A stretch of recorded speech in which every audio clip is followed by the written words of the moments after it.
Let me tell you something, dear. Something I've never told a single soul in full. Not the police, not my lawyer, not even the mirror that used to stare back at me every morning when I still believed I knew my own reflection. Pull your chair closer. The light is dim in here, on purpose, because some stories need shadows to breathe. My name is Helena Rosewood, 68 years old the day the world cracked open, former music teacher, widowed twice over, mother of one son, Andrew. I taught children to coax moonlight out of ivory keys for 43 years. My hands still remember every scale, every trembling arpeggio a child fumbled through before they finally made the piano sing. I thought I knew every kind of silence, the hush before the downbeat, the breath between measures, the pause when a student finally understands. I was wrong. There is a silence that comes after betrayal, and it is louder than any fortissimo I ever played. It started on a Tuesday in late October. The leaves outside my Victorian house, 3 stories, wraparound porch, the one my first husband and I bought with wedding money, were the color of dried blood.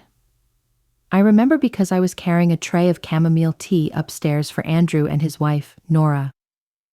They'd been staying with me temporarily for 8 months. 8 months of Nora's perfume clogging the hallways, of Andrew's footsteps growing heavier, like resentment had weight. I was on the landing between the 2nd and 3rd floor when my heel caught something. A rug corner? A shoe? I still don't know. All I know is the world tilted, the tray flew, porcelain shattered like bones, and I tumbled. 12 steps. I counted them with my body.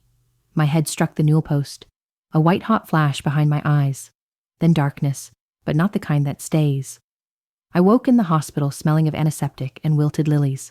The doctor, young, kind, exhausted, said, "Mrs. Rosewood, the impact caused a corneal abrasion and temporary photophobia. Light will hurt for weeks. With drops and rest, your vision should return to normal." Normal. The word tasted like a lie even then. Andrew was at my bedside, gripping my hand too tight. "Mom, thank God you're awake." His voice shook, but his eyes, I couldn't see them clearly yet. Everything was blurred, but I felt them slide away from mine. Nora hovered behind him, arms folded, lips pressed thin. "We were so scared," she said. Scared. The word lodged in my throat like a wrong note. They brought me home 3 days later. The house smelled different. Bleach, takeout containers, something metallic. My piano, a 1912 Steinway grand that had belonged to my mother, sat in the parlor like a sleeping animal. I reached for it out of habit, but Nora intercepted. "Careful, Helena. Doctor's orders. No strain." Strain. As if touching 88 keys could break me more than falling down my own stairs. That night, I couldn't sleep. The pain behind my eyes throbbed in 3/4 time. I slipped downstairs in my robe, guided by memory and the creak of the 3rd step that always sang F sharp. I just wanted the comfort of the piano bench, the cool ivory under my palms. I was halfway across the parlor when I heard them, Andrew and Nora in the study, door cracked open, voices low but sharp as broken glass. Andrew: "If Mom really loses her sight, guardianship and the house will be ours." The lawyer said, "Nora, shh, she's upstairs." Andrew: "She's drugged to the gills. Listen, the fall was perfect. A little push." My heart stopped. A push. The rug hadn't tripped me. The shoe hadn't been there by accident. My own son. I stood frozen in the dark, one hand on the piano lid. The lid that had once held sheet music annotated in my mother's handwriting now felt like a coffin. I should have screamed. I should have stormed in. Instead, something colder than fear slid into my veins. Clarity. The kind that comes when you realize the melody you've been playing your whole life is in the wrong key.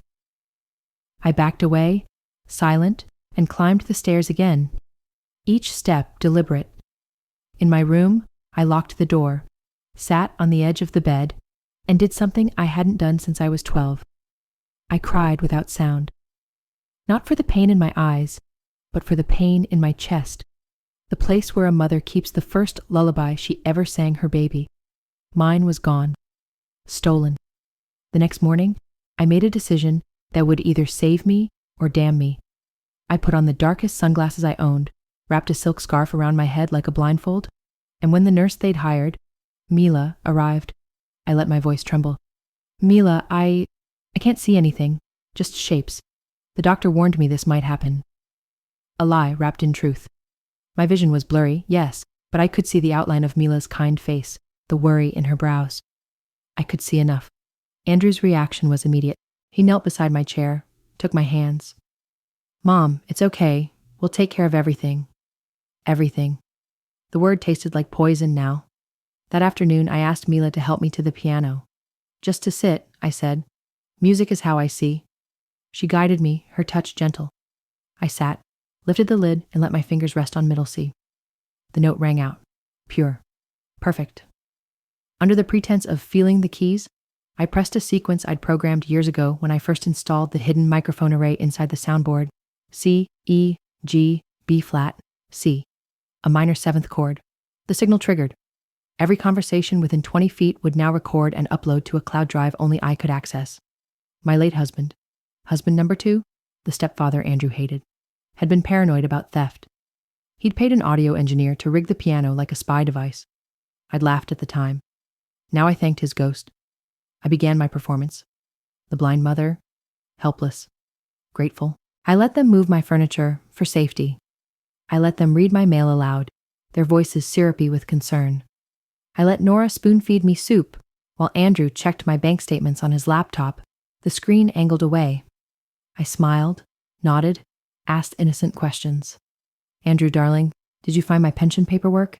I'd hate to be a burden." Inside, I was a cathedral of rage. Every yes, Mom he gave me was a brick in the wall I was building.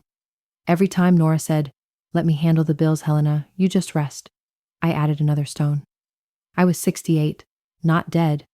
My mind was sharper than it had been at 30, and I had time, all the time in the world to watch them hang themselves with their own greed.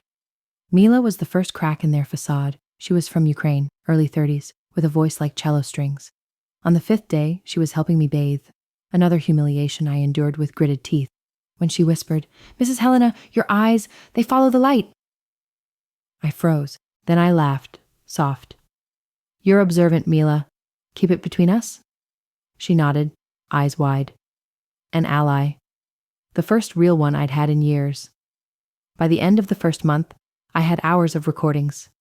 Andrew forging my signature on a power of attorney, Nora on the phone with an insurance agent discussing accelerated benefits in case of permanent disability, Andrew laughing, about selling my Stradivarius violin bow for a quick 50 grand. Each file named with a date and a musical term: betrayal, allegro, greed, presto, Lee's adagio. But something else was stirring. Late at night, when the house slept, I'd sit at the piano in the dark, playing silently on the fallboard. I began to hear echoes, not just their voices, but older ones. My second husband, Victor, Andrew's stepfather, whispering in my memory, "If anything happens to me, burn the second will, Helena. It's the only way to protect the boy." I'd obeyed. I'd burned nothing. I'd hidden it. And in doing so, I'd planted the seed of this nightmare. I was blind, yes, but not to light, to love. I'd been blind to how deeply my silence had wounded my son. And now, pretending to be blind in body, I was finally seeing with ruthless clarity. The game had begun, and I was no longer the victim. Every creak of the floorboards was a cue, every sigh from Nora a line of dialogue I'd memorized before she spoke it. Mila became my eyes in the daylight. She'd wheel me to the sunroom. For fresh air, she'd tell Andrew, and whisper updates like a conspirator. "Mrs. Helena, they moved your safe to the study. Mr. Andrew has a new lockbox. Red, combination 1968, your wedding year." I'd nod, blind eyes staring at nothing, but my mind was a metronome ticking off every detail. 1968, the year I married Victor. The year Andrew was 12 and learned to hate the man who tried to replace his father. At night, I played the piano, not loudly, never loudly enough to wake them, but enough to keep the microphone alive. I'd improvise in C minor, the key of grief, letting my fingers wander through arpeggios that sounded like weeping.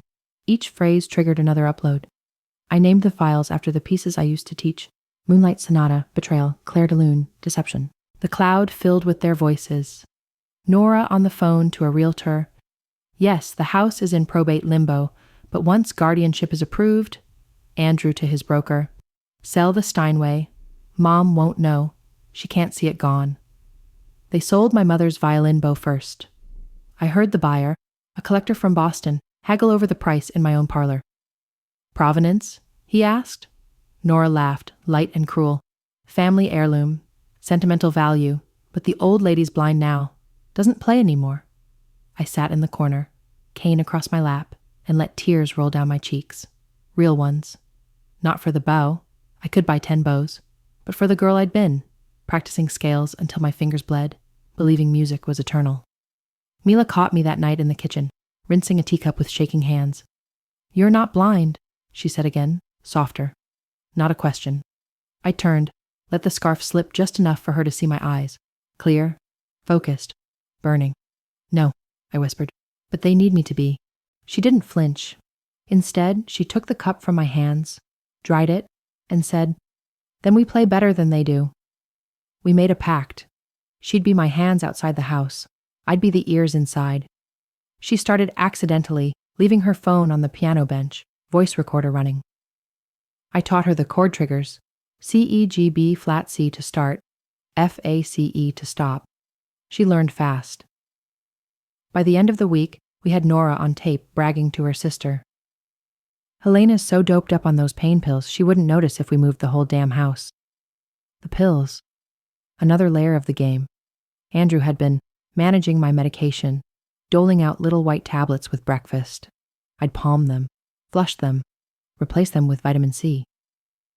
My mind stayed sharp while they thought it dulled. I began to leave clues of confusion, knocking over a vase, forgetting where the bathroom was, so they'd relax. So they'd talk. And talk they did. One night, I fell asleep in the sunroom while Nora thought I was napping. She was on the phone, voice low but venomous. "Victor's old lawyer, Langford, he says there's a second will. Andrew's convinced Helena burned it. If we can prove she destroyed estate documents, we can petition for full control. Elder fraud, she'll be the villain." A pause, then colder. "If she fights, we up the meds. Permanent vegetable. No one questions a blind old woman who wanders." I didn't move, didn't breathe. But inside something cracked wide open. Not my heart, but the last illusion that this was just about money. This was about rewriting history. Victor had died 10 years ago, leaving debts tied to a failed business. I'd found the second will in his safe, a codicil that would have saddled Andrew with $500,000 in liabilities. I'd hidden it to protect him, burned the envelope, yes, but kept the pages. Tucked inside the lining of my wedding album, behind a photo of Andrew at 6, gap-toothed and laughing on my lap. Now they were hunting a ghost, and I was letting them. Mila and I began meeting in the garden at dawn, when the house was still asleep. She'd push my chair to the rose arbor, and we'd speak in Ukrainian. Her idea. "They won't suspect," she said. I'd learned a few phrases years ago from a student, enough to follow. We planned. She'd drive me to the county clerk's office under the guise of getting fresh air. I'd wear my darkest glasses, lean on her arm, and file a quiet inquiry about guardianship laws, just to see what they'd done. The clerk, a woman my age, kind eyes, recognized me. "Mrs. Rosewood, you taught my daughter." I smiled, let my voice waver. "I'm afraid I don't see well anymore, dear. My son's handling things." She hesitated, then slid a form across the counter. Andrew had filed for emergency guardianship 3 weeks ago, cited advanced dementia and blindness. My signature, forged, was at the bottom. I thanked her, folded the paper into my sleeve, and let Milo wheel me out. In the car, I unfolded it with trembling fingers. The forgery was good, too good. Nora's looping N, Andrew's impatient slash of a T. I'd taught him to write his name in cursive when he was 7. He'd hated it. "Block letters are faster, Mom." Now those block letters were stealing my life. That night, I played the piano louder than I had in weeks. A Chopin nocturne, Opera 9, number 2, the one Andrew used to beg for when he had nightmares. I let the melody fracture, notes bending like screams. Upstairs, I heard Nora hiss. "Shut her up, Andrew. She's giving me a migraine." He came down, stood in the doorway. "Mom, it's late." I turned my blind face toward him, let my voice crack. "I'm sorry, darling. The music, it's all I have left." He hesitated. God, I saw it, the flicker of the boy he'd been, then turned away. "Take your pills." I swallowed air. He didn't check.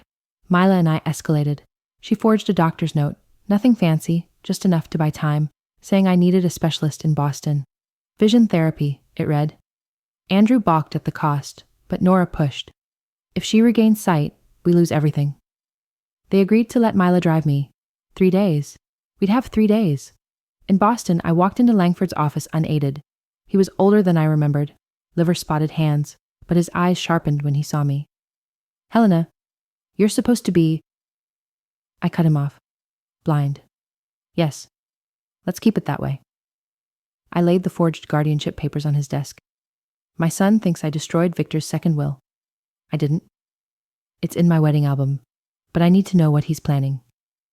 Langford exhaled through his teeth. Andrew's been here twice. Wants to contest the primary will. Claims undue influence. Says you coerced Victor. If he proves you hid assets... He stopped. There's something else. Nora's been in contact with a man named Kessler, private investigator. He's digging into your medical records, looking for proof of diminished capacity. I laughed then. A real laugh, sharp as a snapped string. Let him dig. He'll find what I want him to find. Back home, the noose tightened. They moved my bedroom to the first floor for safety, stripped the upstairs of anything valuable. I heard the Steinway being tuned, by a stranger's hands, for sale. Mila recorded it all, but something shifted in Andrew's voice. Less triumph, more desperation. Late one night, I heard him on the porch, crying. Not the theatrical sobs he used on the phone to creditors, but the raw, broken sound of a child. She was supposed to love me enough to tell me the truth, he whispered. To Nora, to the dark. I don't know. Instead, she let me hate him. Let me hate her. I stood inside the door, hand on the knob, and for the first time since the fall, I almost opened it. Almost said, I burned the debt, not the love. But I didn't. The game wasn't over. And love, I was learning, could be a weapon too. The morning we returned from Boston, frost etched the windows like lace. Mila wheeled me through the front door while Andrew and Nora waited in the foyer, arms crossed, smiles brittle. How was the specialist, Mom? Andrew asked. I let my head loll slightly, voice thin. Hopeful, darling. He says light therapy might help. Nora's eyes flicked to Andrew. Panic, quickly masked. They hadn't expected hope. That afternoon, I asked Mila to take me to the piano. One last time before they sell it, I whispered. She understood. We waited until Nora left for her yoga class and Andrew retreated to the study with a bottle of my late husband's scotch. I sat at the Steinway, lifted the lid, and began to play. Not Chopin this time, something new. A sonata I'd composed in secret over the past weeks, each movement titled in my head. Deception, desperation, revelation. The opening theme was soft, almost childlike, Andrew's lullaby from when he was 5. I layered it with dissonant chords that resolved into minor sevenths. The same trigger sequence that armed the speakers hidden in the crown molding. Mila stood guard at the door. When the final chord faded, she pressed a button on her phone. Every recording we'd collected began to queue in the cloud, ready to stream. I closed the lid, kissed the wood, and said goodbye to the instrument that had been my confidant for 50 years.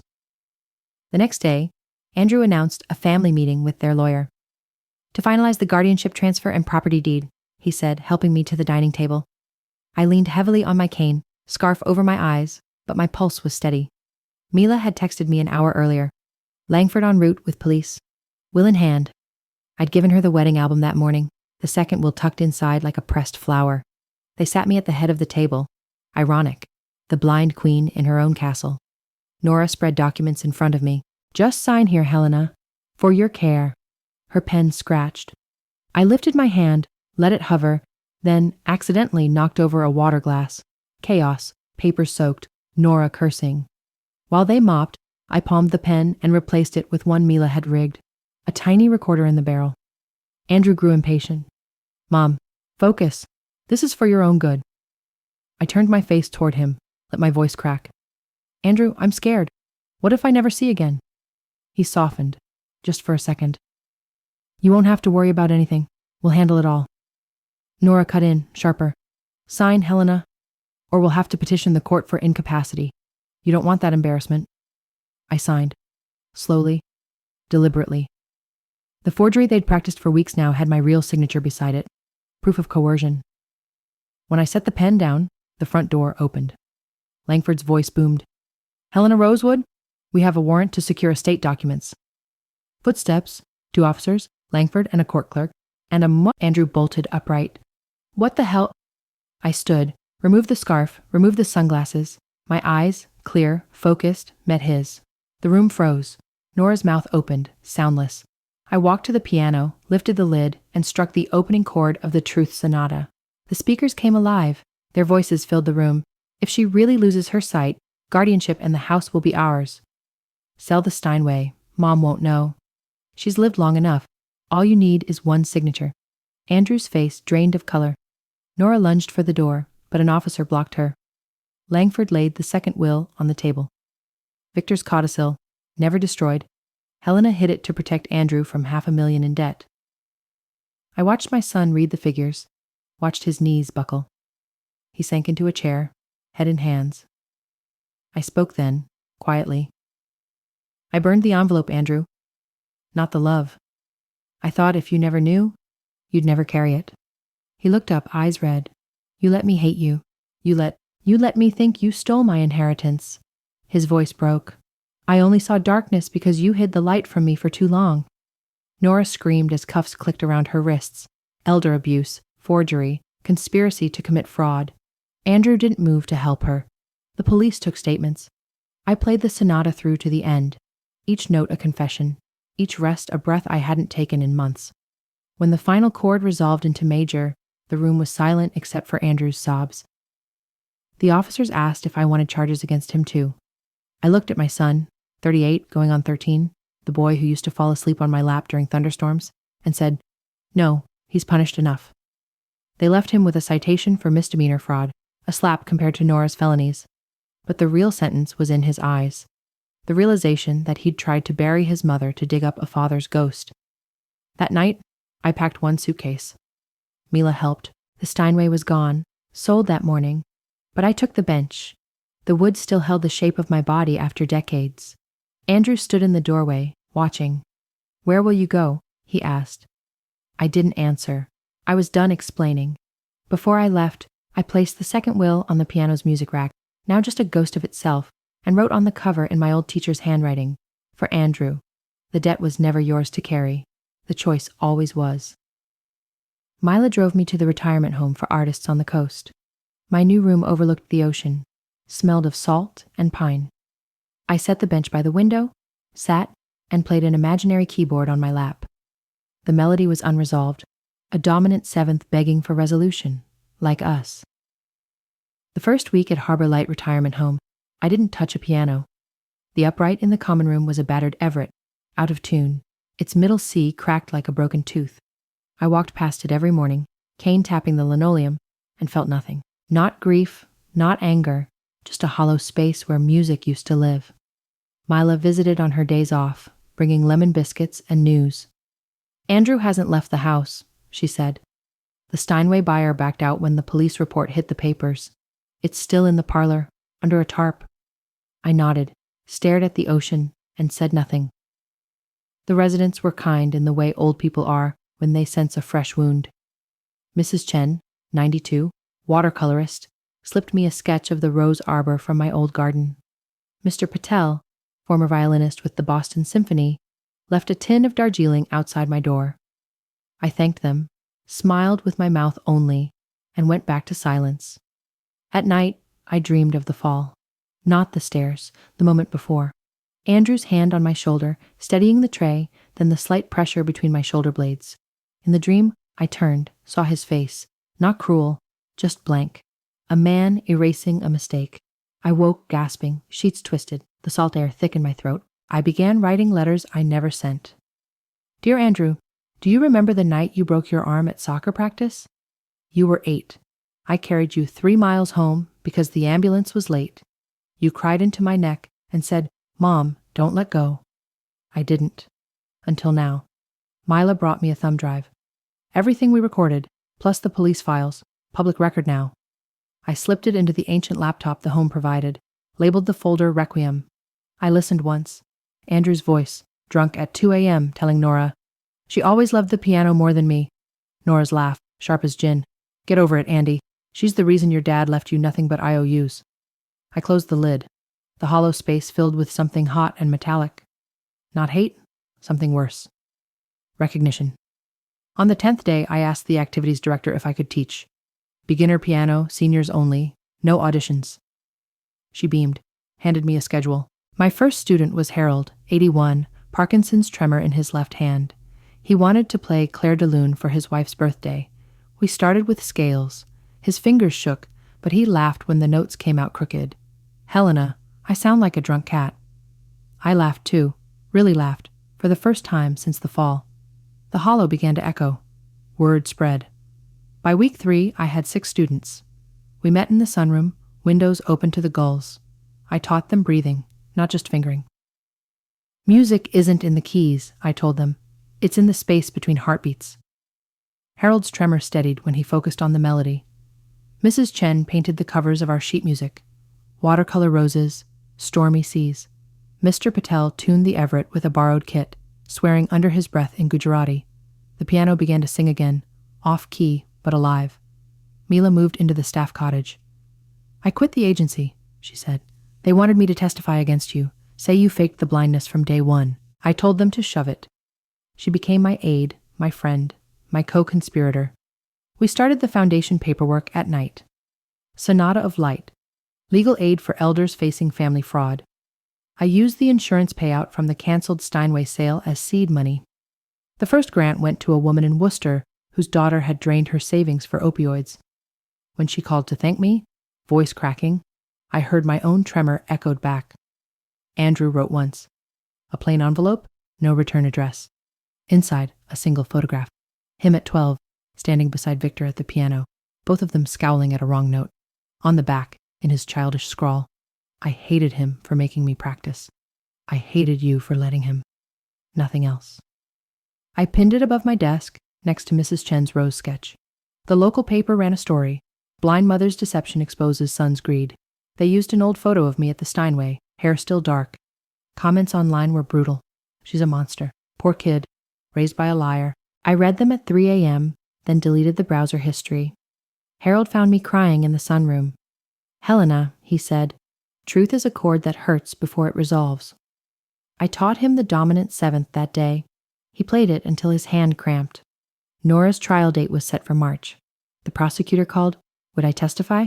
I said yes. Mila drove me to the courthouse in February, snow squeaking under the tires. Andrew was in the hallway, thinner, unshaven. He saw me and flinched. I walked past without speaking. In the witness box, I told the truth. Every forged signature, every whispered plan. The jury took 40 minutes, guilty on all counts. Nora screamed as they led her away. Andrew didn't look up. Afterward, in the parking lot, he approached. Mom. My name, raw in his throat. I waited. I'm selling the house, he said. Paying restitution. The Steinway, I can't. His voice broke. I keep hearing you play it in my head, every night. I touched his cheek, cold, stubbled. Then listen harder, I said. The music was never about the piano.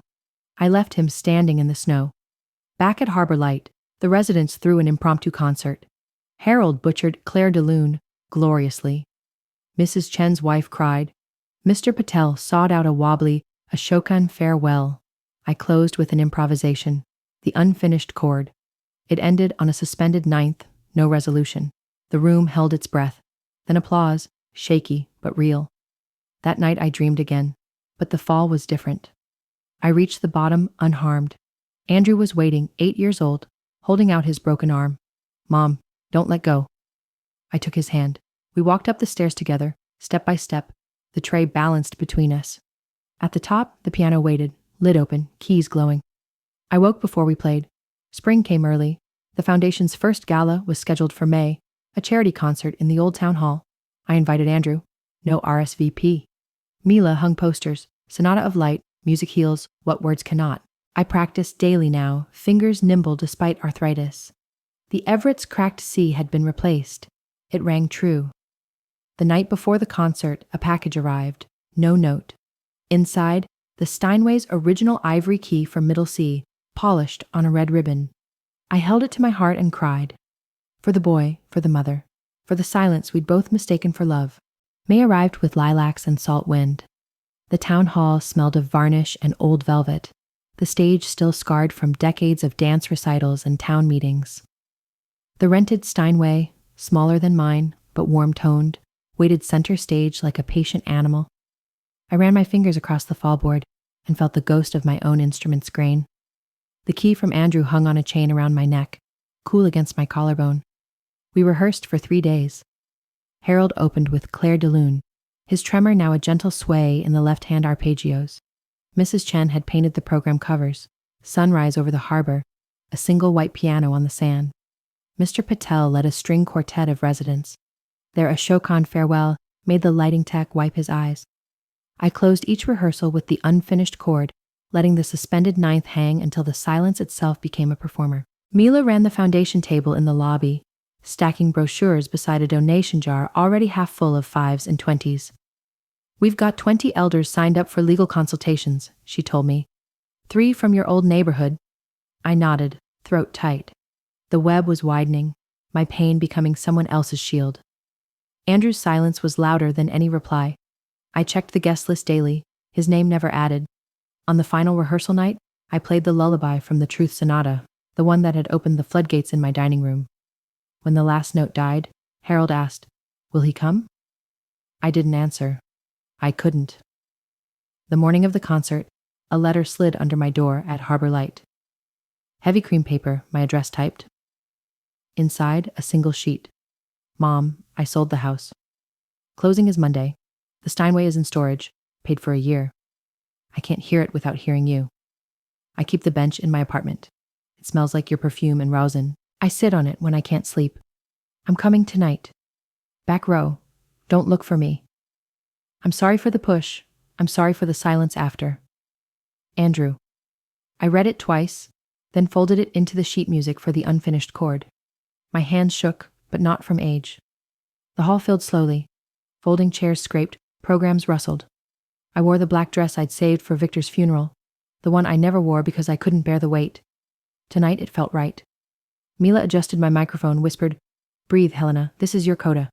I nodded, stepped into the light. Harold began. His Claire de Lune was hesitant, then luminous. The audience leaned forward as one organism. Mrs. Chen's wife stood, tears shining, and placed a rose on the stage. Mr. Patel's quartet followed, bows trembling but true. I watched from the wings, heart in my throat. These were my people now, scarred, stubborn, still reaching for beauty. My turn. I walked to the piano without the cane. The chain with the ivory key glinted under the spots. I sat, lifted the lid, and began the Truth Sonata from memory. The opening theme, Andrew's lullaby, floated soft as moth wings. Then the dissonance, the recorded voices layered beneath the live notes, faint but audible. Guardianship and the house will be ours. Gasps rippled through the hall. I kept playing. The middle movement was the garden at dawn, Mila's Ukrainian whispers woven into the bass line. The final movement built to the moment I removed the scarf in my dining room, the speakers blazing, Nora's scream cut short by cuffs. I ended on the dominant 7th, let it ring. Then I spoke, first time all night. This is what betrayal sounds like, but listen closer. I shifted into major, played the melody Victor wrote for Andrew's 5th birthday, the one we danced to in the kitchen while cookies burned. The audience swayed. I closed with Harold's Claire de Lune motif, tying every story together. When the final chord resolved, the hall erupted, standing, shouting, roses raining onto the stage. I bowed, eyes scanning the back row, a shadow in a dark coat. Andrew. He didn't move, didn't clap, just watched, hands clenched at his sides. Intermission. Mila found me backstage, eyes shining. We're at 20,000 in donations, and the prosecutor called. Nora's appealing. Wants to call you as a hostile witness. I laughed, bitter. Let her. I have a new movement to write. The second half was lighter. Resident improv, a sing-along of Over the Rainbow. I joined on the upright someone wheeled in, my fingers dancing beside Harold's. Laughter replaced tears. When we finished, the audience demanded an encore. I looked at Mila. She nodded toward the lobby. A new piano waited, donated, anonymous. A card taped to the fallboard for the next unfinished chord. A. I sat. The hall quieted. I began the unfinished chord, but this time I added a bridge. Soft, questioning, a conversation between mother and son across 30 years. I played Andrew's soccer practice tears, Victor's funeral, the night he learned to ride a bike and crashed into the rose arbor, each memory a phrase, each silence a rest. The audience held its breath. I ended on the suspended ninth again, but softer, almost a whisper. Then, from the back row, a single note, middle C, clear and strong. Andrew had walked to the lobby piano, lifted the lid, and played it. One note, then another. The lullaby, our lullaby. His voice, cracked but steady, joined mine from the stage. We played together, separated by 50 feet and a lifetime, the two pianos braided into one voice. When we reached the final measure, I held the dominant seventh. He answered with the tonic, resolution. The hall exploded again, but I didn't hear it. I was crying, fingers still on the keys, feeling the vibration travel through the floorboards to his bench. When the applause died, I looked up. The back row was empty. Mila found me later on the beach, shoes in hand, waves cold around my ankles. He left this, a flash drive on a ribbon. I plugged it into my phone under the moon. One audio file, Andrew at the Steinway, playing the bridge I'd improvised, then speaking. Mom, I can't fix the fall, but I can carry the music now. The foundation, let me volunteer. Anonymously. No spotlight, just the bench and the keys. I'm learning to listen. I pressed the drive to my lips, tasted salt. Ocean or tears, I couldn't tell. The tide pulled back, leaving wet sand smooth as a fresh page. The gala was supposed to end at 10. By 9:30, the hall was still vibrating, the air thick with applause, and the scent of roses crushed underfoot. I had played the resolution with Andrew across the room, our two pianos answering each other like voices across a canyon. The audience thought it was planned. They had no idea it was the first time in 30 years my son and I had spoken the same language. I stepped off the stage on legs that felt borrowed. Mila caught my elbow. Helena, the police are here. Nora escaped custody during transfer. The words hit like ice water. She's in the building, Mila whispered. Security saw her slip in through the service door. She has a knife. The lights dimmed for the final thank you. I was supposed to return for one last bow.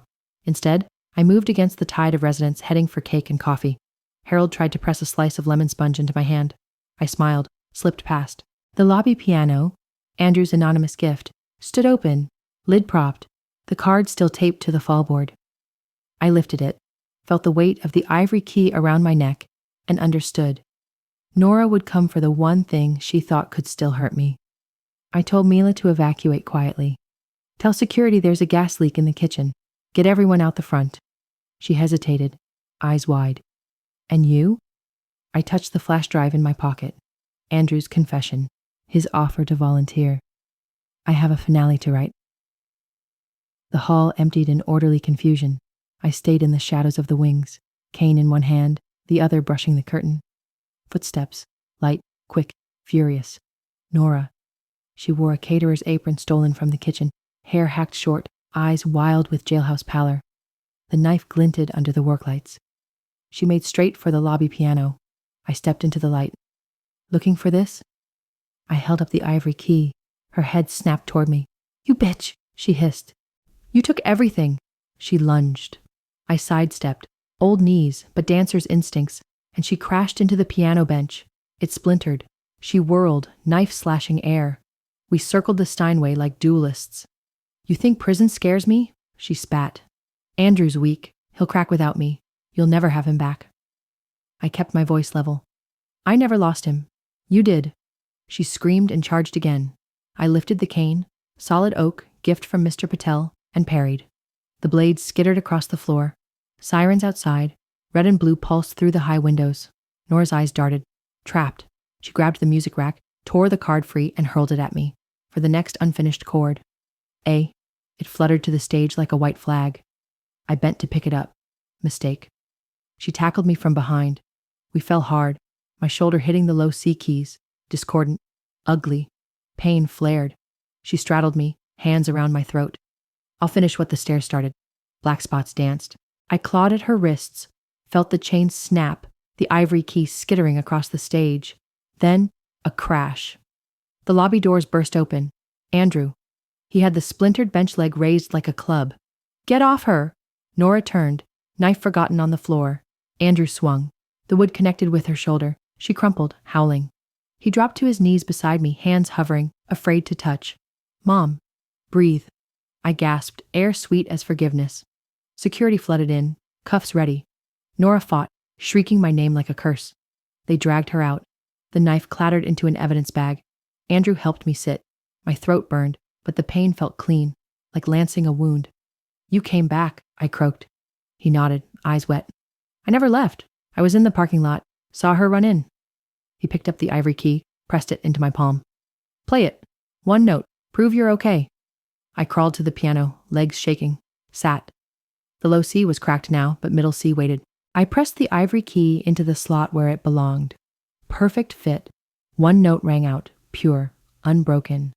Andrew exhaled like he'd been holding his breath for years. Outside, the police took statements. Mila ran to me, wrapped me in her coat.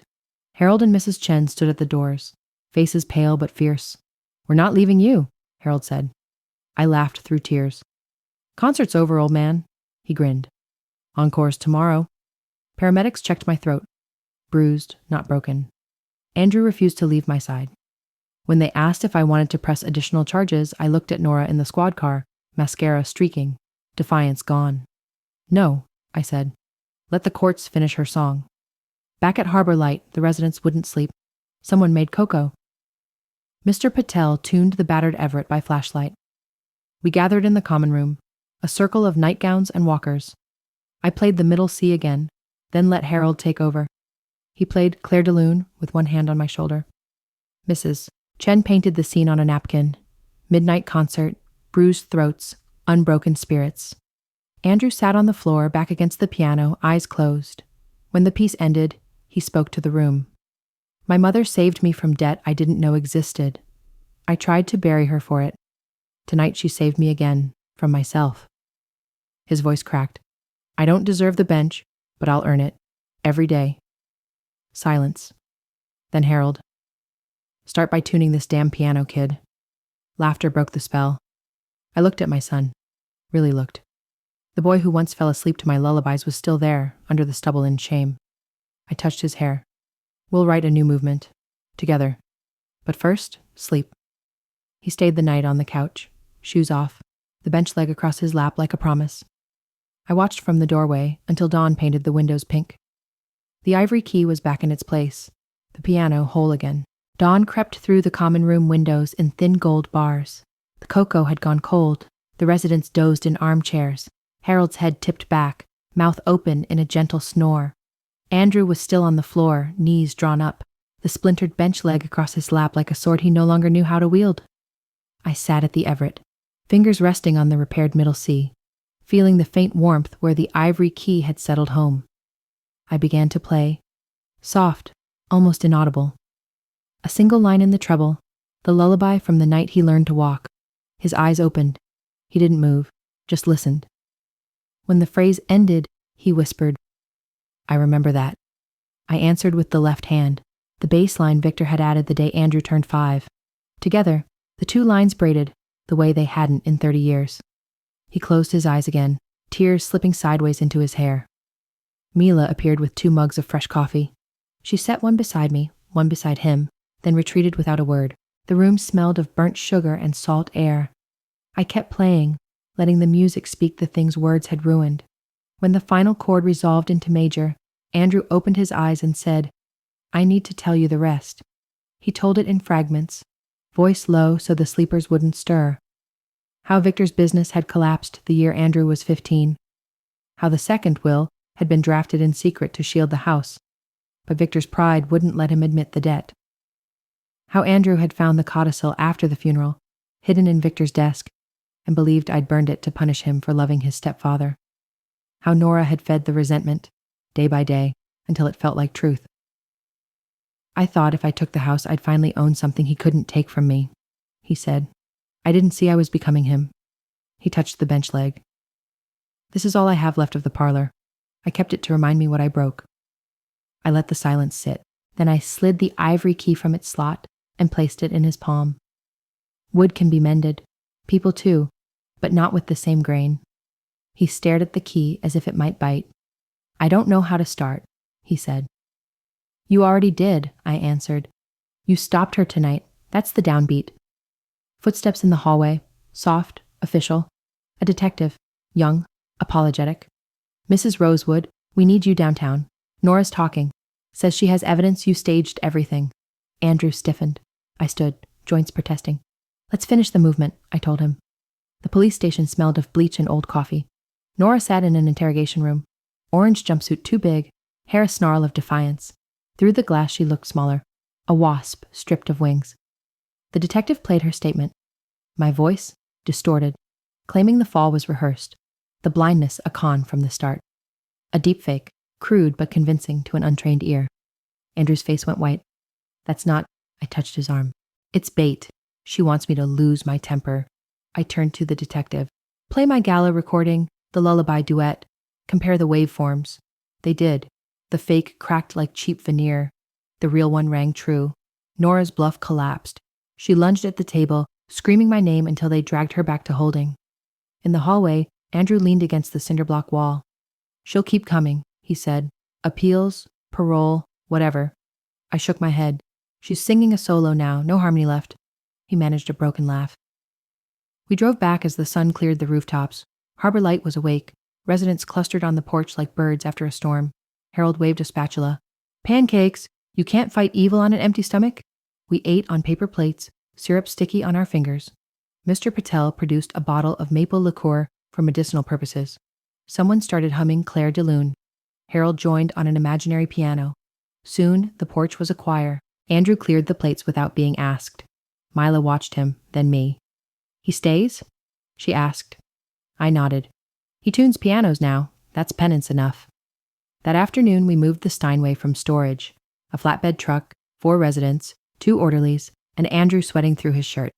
We rolled it into the sunroom, wheels squeaking like an old friend complaining. The cracked low C had been replaced. The soundboard gleamed.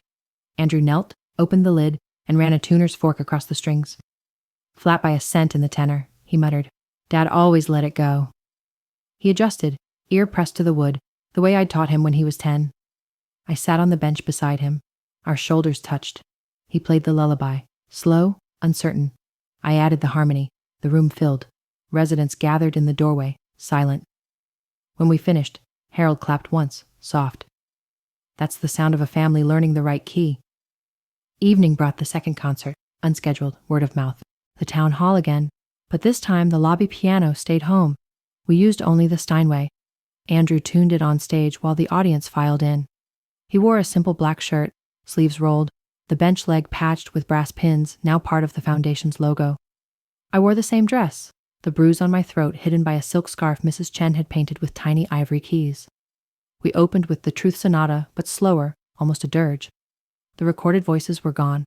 Only live notes remained. In the middle movement, Andrew stood, walked to the lobby doors, and opened them wide. The ocean breeze carried the sound outside, where a crowd had gathered on the green, people who couldn't afford tickets, elders in wheelchairs, kids on blankets. The music spilled into the night. For the finale, I motioned Andrew to the bench. He hesitated, then sat. We played 4 hands, Victor's birthday waltz, the one that had burned cookies and filled the kitchen with smoke. Our fingers overlapped, stumbled, found the rhythm. When the last chord rang, the hall was silent for 3 heartbeats. Then the porch choir from Harbor Light started clapping from the back row. The whole room followed, a wave that broke over us. Afterward, on the stage steps, Andrew said, I'm moving into the cottage with Mila. I'll tune, repair, teach, whatever you need. I touched his cheek. Start with the cracked C. It still mourns. He smiled, small, real. I know the feeling. We walked home under stars sharp as high C. The Steinway waited in the sunroom, lid closed, a single rose from the gala on the music rack. I lifted it, pressed the petals to my lips. Andrew took the bench leg, set it upright like a candle. Tomorrow, he said, we write the bridge. The first frost came early that October, silvering the Harbor Light lawn and turning the ocean to hammered pewter. The Steinway stood in the sunroom like a ship come home, its cracked low C now patched with a sliver of maple that caught the light differently. A scar-turned ornament. Andrew had spent the summer sanding, gluing, voicing each hammer until the piano sang in a voice both familiar and new. He tuned it every Friday at dawn, the ritual as steady as tide. I taught 5 days a week now. The sunroom became a conservatory of walkers and laughter. Harold mastered Clair de Lune and played it for his wife's 90th birthday. She danced in her wheelchair, slippers flashing. Mrs. Chen painted murals on the walls, roses climbing ivory keys, a child's hand reaching for middle C. Mr. Patel formed a string quartet that rehearsed in the garden, their notes drifting over the hedge to neighbors who left pies on the porch in thanks. The Sonata of Light Foundation grew roots. We bought a van, donated by the Steinway buyer who'd backed out, and Mila drove elders to court dates, clutching folders thick with our affidavits. 23 cases resolved in our favor the first year. Nora's appeals died in paperwork. She stayed behind bars, her venom spent. Andrew testified once, voice steady, eyes on me. My mother taught me that silence can be a shield or a weapon. I chose wrong. She chose right. He lived in the cottage with Mila. They never labeled what they were. Partners, friends, co-conspirators in healing. But the kitchen light burned late, and I'd find sheet music on the table in 2 different handwritings. He repaired pianos for the foundation, drove the van when Mila couldn't, sat with victims while they signed complaints. At night, he practiced the bridge we'd promised each other, a 12-bar conversation in A-flat major that began with my question and ended with his answer. The unfinished chord finally resolved on a Tuesday in November. I was teaching a new student, Eleanor, 75, stroke-slurred speech, fierce eyes, when Andrew slipped in, tuning fork in hand. He waited until she finished her scale, then sat beside me on the bench. "Ready?" he asked. I nodded. Eleanor watched, curious. We played the bridge. My right hand asked the old questions. Why the push? Why the hate? His left answered. I was blind. I see now. The phrases overlapped, argued, forgave. When the final measure arrived, I held the dominant 7th. He answered with the tonic, but softer, almost a whisper. Then he added something new. A descending arpeggio that landed on a surprise Picardy 3rd, minor turned major in the last heartbeat. The room glowed. Eleanor clapped with one good hand. That's family, she said. Messy, but in tune. We recorded it that night. Simple microphone, no effects. Andrew titled it The Bench Leg Bridge. We pressed 100 CDs, gave them away at the holiday concert. The cover was Mrs. Chen's mural. The bench leg patched with brass, now the foundation logo. Sales funded 3 more legal aids. Winter brought the first anniversary of the gala. We held it outdoors despite the cold. Bonfires on the beach. The Steinway wheeled onto a flatbed, draped in fairy lights. The quartet played carols. Harold sang Silent Night, off-key but loud. I wore Victor's old overcoat, the one Andrew used to hide in as a child. Andrew wore the scarf I'd painted with ivory keys the night Nora attacked. We looked like mismatched bookends, but the space between us was filled. At midnight, we played the bench leg bridge for the crowd. Flashlights waved like fireflies. When the Picardy 3rd rang out, the audience sighed as one. Then Andrew did something no one expected. He stood, walked to the edge of the flatbed, and spoke into the microphone. This foundation saved 23 families this year, but it started with one. Mine. He looked at me. Mom, the house closes tomorrow. I'm giving the proceeds to Sonata of Light. Every cent. Silence. Then Harold started clapping, slow and deliberate.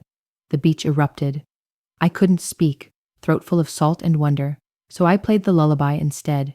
Andrew joined on the upper octave, our hands no longer overlapping but side by side, equal. The final chord hung over the water, carried by wind to the horizon. Spring returned with dogwood and the smell of turned earth. The foundation bought a second house, a Victorian down the street, peeling paint but good bones. We turned it into a safe haven, legal clinic downstairs, teaching studio up. Andrew moved the original parlor bench there, patched and polished, a plaque on the back, for the next unfinished chord. He taught beginners on Tuesdays, fingers patient where they'd once been greedy. One June evening, I found him in the garden, tuning a battered upright someone had donated. Fireflies blinked around his head like misplaced grace notes. Mom, he called, come listen. I sat. He played a new piece, simple, almost childlike. It's for the kids who'll never know what we broke, he said, so they start whole. I added a harmony in the bass, my arthritis forgotten. We ended on a perfect 5th, open as sky. That night I moved back into the big house. Not to reclaim it, Andrew had signed it over to the foundation, but to plant roses where the arbor used to be. Mila and Andrew took the master suite. I took the sunroom, the Steinway my only furniture. I taught from there, Windows open to the street.